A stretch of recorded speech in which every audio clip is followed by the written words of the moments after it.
So, as you know, my name is Shanta. I've been running this channel for the past 18 to 20 months now. Oh, when you said that, I never knew that speaking English can have disadvantages too, which is so, so fluently, so effortlessly. Okay, so we already jumped into a conversation and we are having a great time. Why they are learning English, how they are Yeah. learning English, from when, what they want to improve, what is the kind of help they need.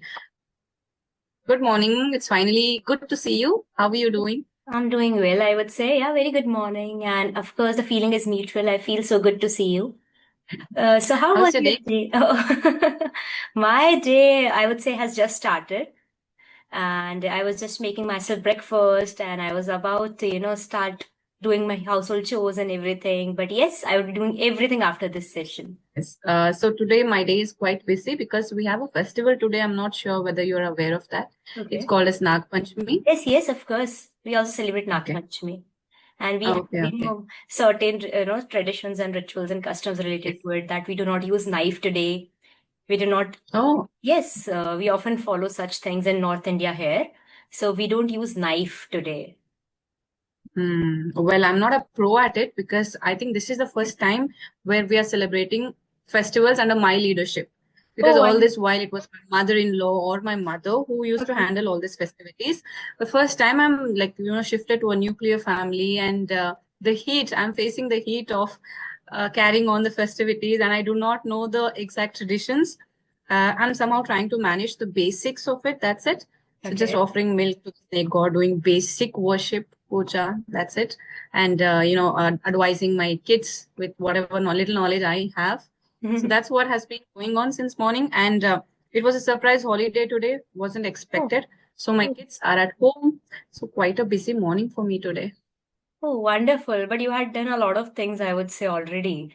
I mean, you have taken all the responsibilities on your shoulder and you are carrying forward all the festivities and everything. Yeah. Often I see videos often and I've seen that you have been very straightforward, very, very decent with your conversations, I would say. And to be honest, how I came across your videos was, if you know Roshan, he was the very first person who actually, told me about you. Okay. So he told me how his journey of conversation started. Okay. And he told me that it was Shanta ma'am who has given him this chance. And then I came across and I went and checked your channel and I was like, wow. Then coincidentally, Ram sir also talked about you. So it was, Oh, I is would it? say, it was a sign. Okay. Now I need to connect with her. Okay. So Glad that I you just finally. hope everything goes well at your side. The festivities, the rituals, everything goes well with you. And I wish you all the best. Thank you so much. But this is more like an exam because, right, you're doing it for the first time. Exactly. But there's pressure as such because my husband is like more into it. He's not Oh, like the regular men who are not that interested in the kitchen or festivities of raising kids. He's not that sort, but he's totally involved in the household. So he takes the leadership. So it is more on his shoulders as compared to mine. So he does mostly 60-70% of it. All I have to do is support him. It's the other way around in our family. So not that much pressure on me. I'm so fascinated. This is so beautiful, It is actually very rare to hear such things. So for me, yeah, it is wonderful.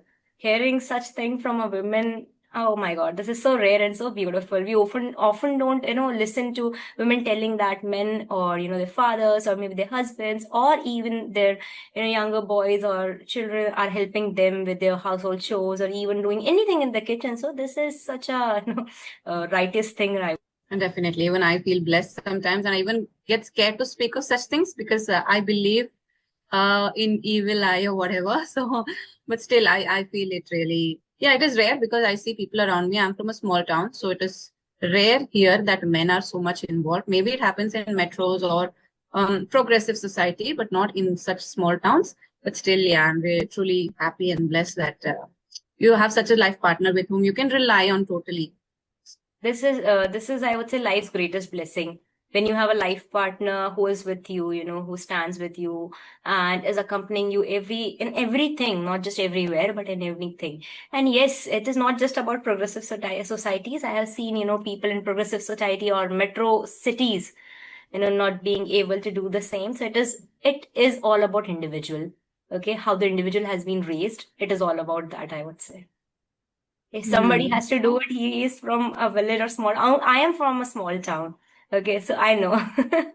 I can actually Yes. relate with you. Okay, okay. But I had, I don't know, maybe this misconception or the influence of social media where we see Absolutely. like people or couples in the metros doing 50-50, Yeah, in the because this video. young generation believes in that, right? Yeah. Because when we are Okay. growing, we are part of this generation where they really believe that, okay, everything should be 50-50. If I'm doing the household chores, you should help me because I'm also going to the office, I'm also working. And I feel this is the right thing to do because a single person, an individual alone would not be able to take this into a longer run. Okay. So Yes. if two people come together, that is what partnership is, marriage is. Marriage is not, Yes. getting married and, living like husband and wife, but more like living like friends and partners who are there with each other at every point of life. So I'm unmarried, though I'm Hmm. talking like this. Yeah, but still, women in general have a general idea about marriage, or they're more mature to understand such Absolutely. concept as compared to men. So Yeah. I believe like maybe, you might be talking out of not experience, but looking at people around you, social media, That or is people experience around. anyway. I have looked around, at so many people. I know my relatives, my mom, my masi, so I know how it goes. And I Ah, often, there are two things, there are two ways, either the negative side or the positive side. Okay, either you can learn from them what not to do, or you can learn from them what to do. Also, when we look how our parents raised us, there are some things that we learned. Maybe we might be a decade apart, so I'm not sure about your upbringing versus mine. But it is like what things your parents have done and what you shouldn't be doing in your parenthood journey. So it Absolutely. is either you learn what you shouldn't do as well. Yes, that's what, because I know what I don't have to do with my kids, okay? Because I know what things can hurt my kid. It is not Mm. just about physical hurting, but, mental and emotional, everything is. A child's holistic development, when you talk about, it's not just about physical development, but yeah, a lot more things than this. Okay, okay. So we already like jumped into a conversation and we are having a great time. But still, I would love to know about you a little before we go ahead with the session. Sure, ma'am, sure. So, hi, ma'am, my name is Rupal. I am from Sihor, Madhya Pradesh, which is in central India, a very small town popular for wheat production. Okay, so I have done my bachelor's in arts and I have also pursued my B.Ed from Indore and Bhopal respectively. Now I'm an English teacher and content creator. I'm trying to build my online space here. It's not been a very long time, but yes, I'm trying to help people. And of course, with this channel, I am trying to come out of my comfort zone and learn more and more. And I'm working on my communication as well as other people's communication who are willing to take part and improve themselves. So I'm just trying to create a space where everyone feels safe and can speak whatever they feel like. Yeah, this is a bit about me in a nutshell. Yeah. So your content revolves around basically English and communication skills or just expressing yourself out there. Everything I would say because I never used to do this conversational videos before. So I was never doing this. I was more focusing on grammar and vocab and idioms and phrases and everything relates the language. Okay, so now when I've started conversing, I see people like to come and converse and express themselves. So before this, prior to this, it was all about content related to English language. Now it is almost about how real life English works. Okay, how we are conversing, how we are talking to people. Right now, we two are sitting and we are talking to each other. Okay, so people get to know how do we often talk to people.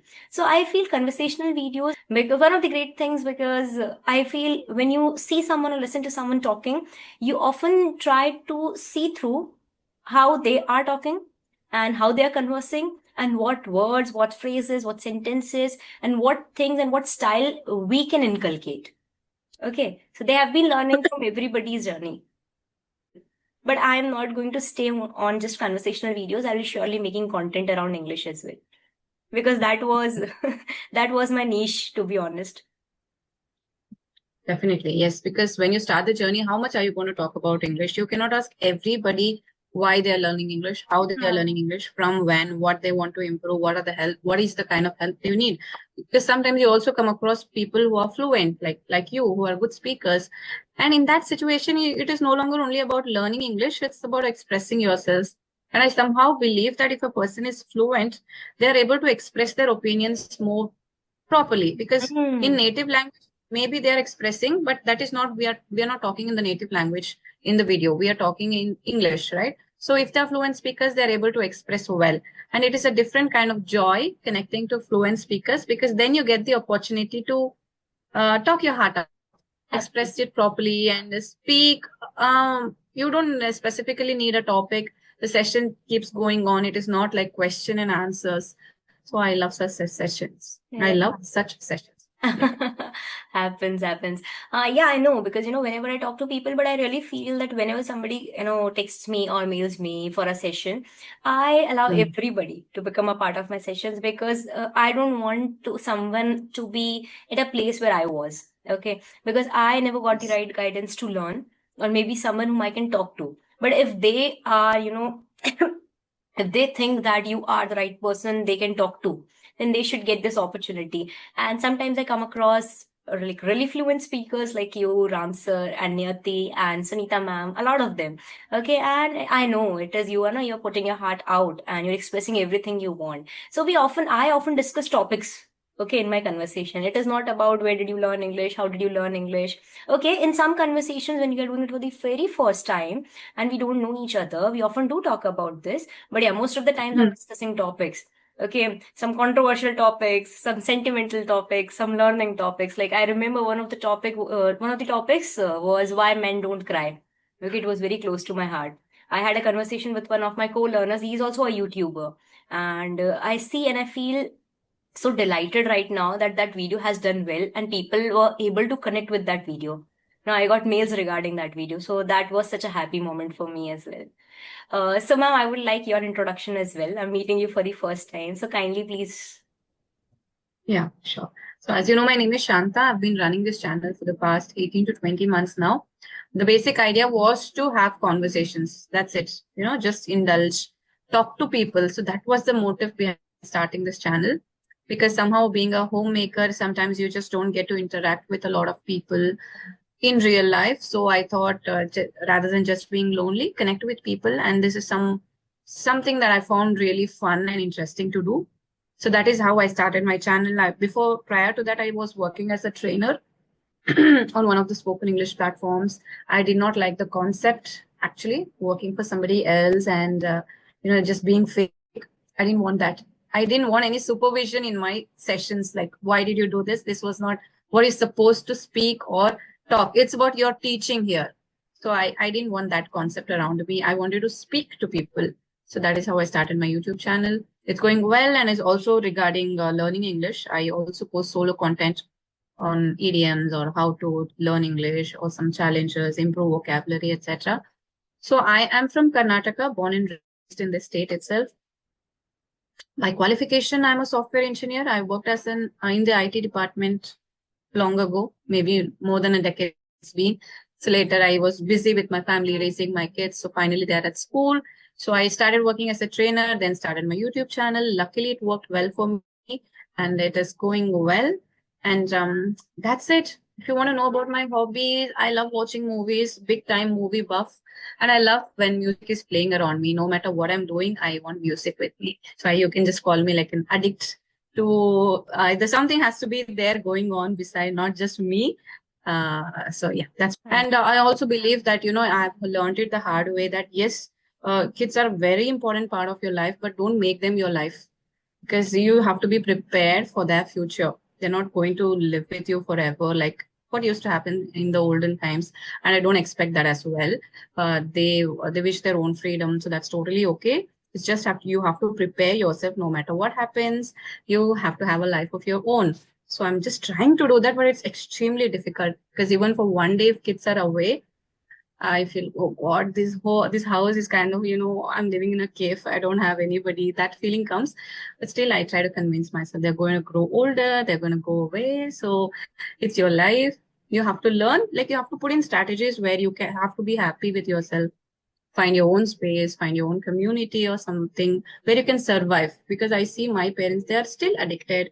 You have to live with us and for life. But it is difficult, to get rid of that addiction. You don't want to actually. No parent wants to imagine that their children are, going to go ahead in their lives or move abroad, move to some bigger cities. But eventually that's going to happen. So you just have to keep it in your mind. Kids are very, very important in your life, but don't make them your life. I'm trying. So are mine, if I talk about my parents, my mother especially, get very emotional when I go out, when I move out, if I'm living away from her, though I'm living away from her. But sometimes, she just call me up and like, why do you have to? You can just come home and, look for something here. Sometimes when she feels really alone, because I understand her side also, because what happened, because she's all alone. We are two sisters and both of Oh. us are, living somewhere away from her. So yeah, so she is, completely alone. And like you talked that it is very difficult for parents to not see their, children every day. So my mother has been living without us for a very long time now, so I can understand what she must be feeling. Yeah, but yes, this is part and parcel of life. Children do grow up, they grow older, they have to move on with their lives. Nobody can sit at home and do everything at home. Not everybody's, destiny is, not everybody is destined to be that way. But yeah, some people get that chance as well, and they are so lucky. But it's okay. It's okay. Everybody has to move out because we are from such small towns. We cannot stay in our small towns and grow, right? We had to move out for opportunities and chances. Everyone from, from my circle, everybody has moved out. But yes, we often miss our town because that's where our home is. So that homely feeling we get there only. Yeah, So, ma'am, but how did you know, you learn this language so, like, so fluently, so effortlessly? English has been a part of my life since my childhood. So I've been speaking in English. I went to a convent school, but you know how schools are, not that much, but we used to speak okayish kind of English, Okay. not that very professional, or we were not very fluent. We would sometimes mix it up with my native language, but it was there in my life all the time since my school. And then my dad, I would say the entire credit goes to my dad because he would literally force us to speak in English most of the time. He would ask us to answer the phone calls of his colleagues. We used to have landline at that time and nobody used to call us. We knew that it's his colleague, somebody calling, but he would tell us, you pick the call and you speak, because Oh, wonderful. he wanted us to improve our communication skills, how we telephone etiquettes, because it was way back then and he was quite progressive for that age, Hmm. exposing us to that kind of environment of talking to his senior officials, because we were petrified with the thought of even picking the call and saying hello. First, we had to address, hello, how are you? I'm so and so, I'm his daughter. And he would make us say that he's so and he's going to call you back, whereas he would be beside us, right? But he just wanted us to improve that kind of skills speaking. So we had to say that, and immediately he would call them back. But he just wanted us to expose us to that environment where we pick up the calls and speak. And when his seniors colleagues came home for lunch or dinner or just for visiting, he would make it mandatory you have to speak in English because they were North Indians and they did not know our native language.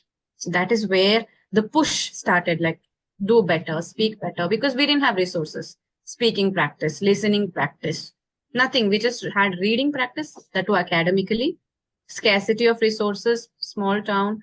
We didn't have books around us, and nothing like listening practice, because what we used to have Doordarshan. That's it. So that is how my speaking journey started. Later, it continued because I somehow felt superior that I know English. I can talk to people fearlessly in Yes. English. I was coming to this point, and the thing you have told me is such a fresh perspective, I would say. And anyone at that tender age would be petrified to talk to anyone senior, that to colleagues. You have to be formal on the call. Okay, because it is, they are they are your father's colleagues. So you have to be very careful, very prudent about what you say. Okay, so I can actually be, I can actually relate to this. But yeah, nothing like this ever happened to me. And I would say at my home, it was never a culture. English, English content or English culture or even exposing myself to English aspect was not possible because nobody was actually speaking or trying to speak in English because my native is Hindi. I'm a North Indian. So my native is Okay. Hindi. And we don't come from a background where people often try to speak or learn English because they think Hindi is the only language we need to survive. So this is Mm. how it goes. And I don't know why I got this heat of that learning English and learning a language. And I have one more question because you said that you feel superior, that you know English. So you feel, do people treat you differently based on how you speak?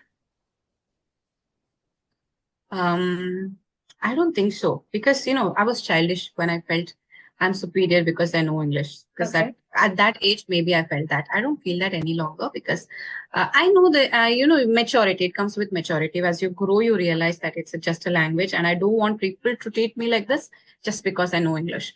Because my mom belongs to a very small village, rural India, rural Karnataka. It's very rural, a very small village. So whenever Remote? we used to go, like remote, yeah, that's the word. So whenever we went to her village, she would like showing off. Maybe like one person in the village Happens. understood English. My kids would go to English medium school, talk to them in English. She didn't know English or she didn't understand English. So they would speak to us in English, and that was like a proud moment for her. That is where I felt, I know English, and people who do not know English will treat me better because I speak English. That is when I felt that. Later, yes, this kind of acted as a repellent to me in college days because I preferred speaking in English. People did not want to come up to me and speak because they knew that I'm going to speak in English, and they were somewhat conscious about their English, or they didn't feel connected with me. So I had a very few friends I can just count on my fingertips. They avoided speaking to me because I spoke in English, but that was my choice, and that choice made me kind of fluent or more addicted towards English language, and I did not care much if people didn't want to speak to me because my dad was very strict and he was kind of sophisticated. You have to be like this. You have to speak in English. You have to be disciplined, and you have to have this society around you where people also speak to you in English. So make friends like that. Okay. I don't know whether his perspective was right or wrong, but that was also my choice to speak in English. So this kind of added as a hurdle in my life, English, where I did not have many friends. I was not very open because when you talk in your native language and you hang around with your friends, you connect with more people, you have better social life. But that was not in my case. Other than that, I wouldn't say people treated me differently because of my language. Only that village thing that I told there, that is where people treated me like that. But most of in my school, I was surrounded with people who spoke English like me because I went to a convent. So other than that, no, I didn't feel any differentiation because of the language. Oh wow. So when you said that, I never knew that speaking English can have disadvantages too. But yes, when you said it, I can somewhere relate because, when I was trying to speak in English, when no one was trying to do so, I was being judged. Okay. I was even called out. Okay. So why are you Hmm. acting so smart? Okay. When we can speak in our own language, why do you want to try and speak in English with people? Yeah. So I can understand. And yes, this one thing when you said that when your mother used to take you to the village and she would tell everyone, okay, she can speak English, she can go to English, she goes to English medium school. Yeah, I don't know about the times if, but yes, my father belongs to a very small village. So my father would often tell people sometimes, okay, that in Hindi, they would say that, no, इसकी English बहुत अच्छी है, ये अच्छे से बोल लेती है. So he would take pride in that thing. Because I'll tell you why. Unlike your circumstances and conditions, my family doesn't come from such. It is so rare to speak in English in my family. It is so rare that if you are speaking, that is something to take pride in. Okay. So he would feel proud, okay, and he would tell people, not a lot of times, but yeah, many a times when we would see, yeah, okay, so she can speak and she is good at it and she has learned it all herself. She never went to some coaching or anything because I never did that. And I have often told people that my progress with English is natural and gradual. That I was not consciously learning English, but yes. And after a period of time when I was in my college, after that I started learning it consciously. Okay, now I have to do it. I have to do it. Like your father was making you do it. Okay, you have to talk. So you were exposed to English at a very young age. I was exposed to English in my college days. Like now I have to do it for the world. And just one more question. Has English changed how you think or express yourself? Hmm. It also depends on the person who is opposite to me. Yeah. Because if they are speaking in English, because in around my family, I don't find it very comfortable conversing in English.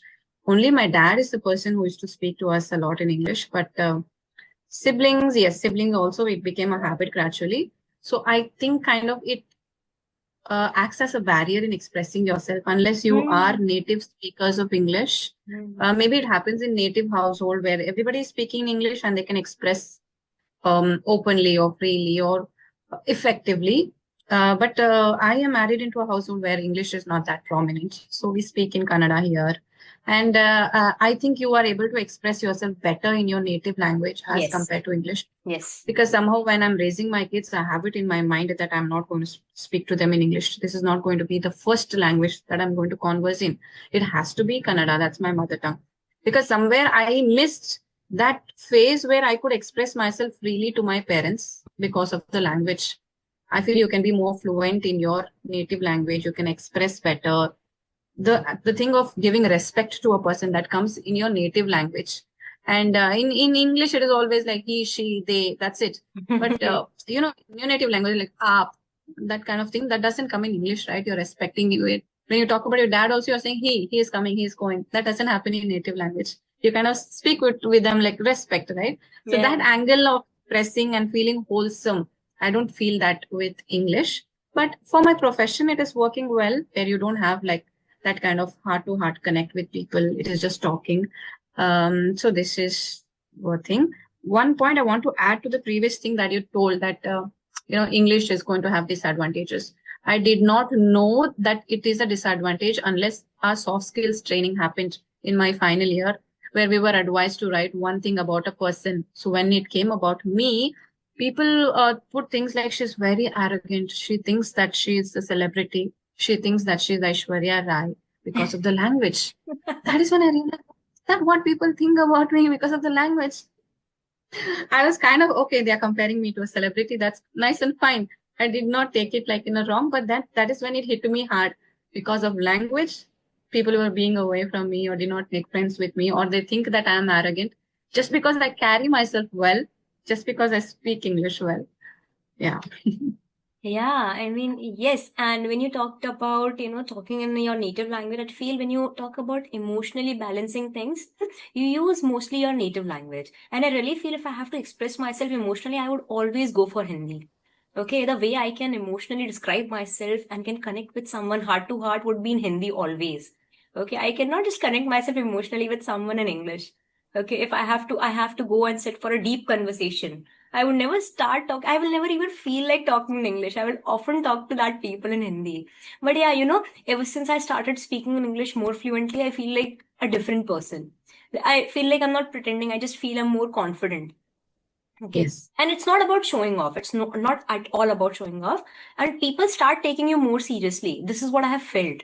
Okay. This is what I have personally felt actually. So earlier I used to hold back and now I speak my mind. That is in English. I never used to speak my mind out in English because I was furious and I was often petrified. What if people will judge me? And I still love my mother tongue, but English has opened so many doors, I would say. It's not, and actually today it's not just a language, it has become a part of who you are in this world. Yes. Yes. And when it comes to channel, people identify me because of English.